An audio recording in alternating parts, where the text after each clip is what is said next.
Ellenborough Market.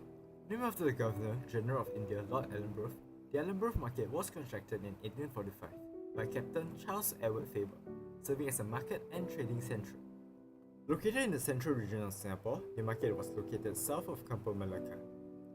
As part of Singapore's effort to fully utilize the resources from its waters, there's a growing trend of the waterfront moving inland and upwards, nearer to the mainland where most of the population are settled.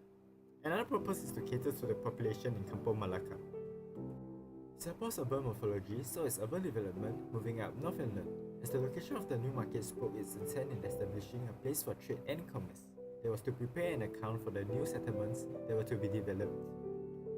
Following Singapore's founding, to ensure organized growth in the new settlement, Sir Stamford Raffles sent out with Lieutenant Jackson, the colonial engineer, to draft out the plan of the town of Singapore, reorganizing the ethnic groups into functional divisions along the river banks. The Chinese, making up 70% of the migrant population, were located the entire region southwest of the Singapore River. Raffles' influence even led to the allocation of different areas for each clan groups. The Hokkiens settled around Telok Ayer, the Cantonese and Hakka lived further out at Kreta Ayer, while the Teochews reside mostly along Singapore River and Fort Canning. The fishing industry was a highly lucrative enterprise back then, and due to both key strategic location, many key Chinese businessmen such as Wampo Huake located their godowns there. Most Teochews chose to concentrate their economic activities around this industry. Hence, many of them chose to live along the banks of the Singapore River, especially at Boat Quay for convenience.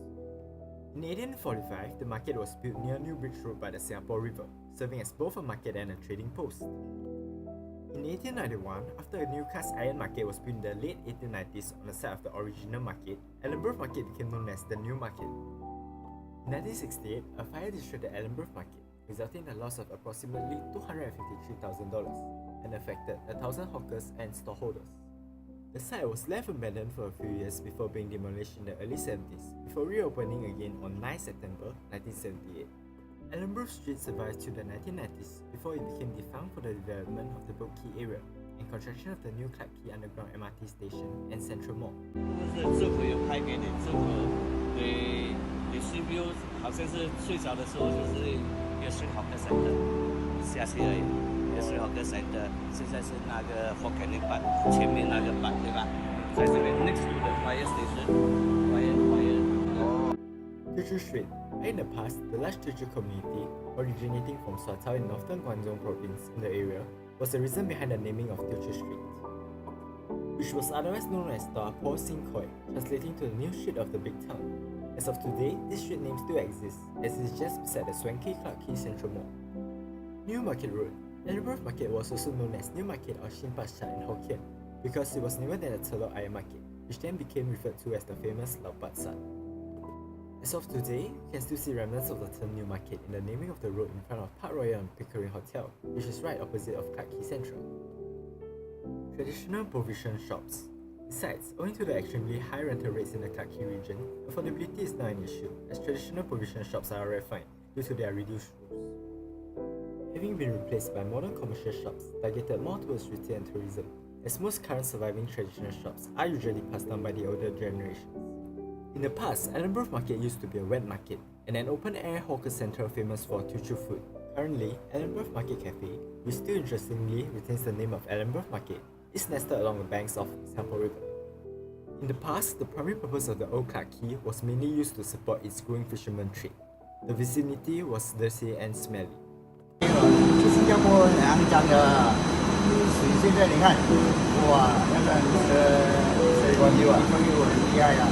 你看现在新加坡它变成这样繁华的世界，然后比较，你看外国哪里这样？ As of today, Clarke Quay has transformed into Singapore's pub and club area, with its main purpose of being a tourist hotspot. Another significant infrastructure in the vicinity is the Thong Chai Medical. In view of the poor socio-economic situations of most of the population back then, Thong Chai Medical dispensed free medical consultation, treatment and herbal medicines to the poor. Its sincere efforts were appreciated and recognized, and more benefactors joined its ranks. They came from all Chinese communities: Cantonese, Hokkien, Teochew, Hainanese, and Hakka. Thong Chai also became a centre for business and political activities, as several clan associations set up their headquarters there. The Chinese Chamber of Commerce was also conceived in this building. In the early years of the 20th century, When political tensions between China and Japan rose high, Chinese loyalists held public meetings at Tung Chai to garner support for their motherland. The Ellenborough market is also significant in highlighting the urban morphology process of Singapore. As we investigate further, the eventual location of Ellenborough market stems from some key political decisions. As mentioned in the book, The Singapore River, A Social History, in the early 1800s, reference made a decision to transfer the business sector closer to the river mouth, which approximate location became known as Raffles Place, housing the Europeans and the respectable Chinese. As a result, the Chinese company was moved further up the river to make room for this commercial zone, as the market's location depicted the mannerism of approach in which settlements were displaced and relocated. All in all, Ellenborough Market depicted Singapore's humble beginnings in the past, as well as the way of the life of the Teochews and their culture, as we can still see many palimpsests associated with it even up to today. Hence, we conclude that the Ellenborough Market is a significant part of our past history, as it forms the backbone of the construct of a new modern Singapore.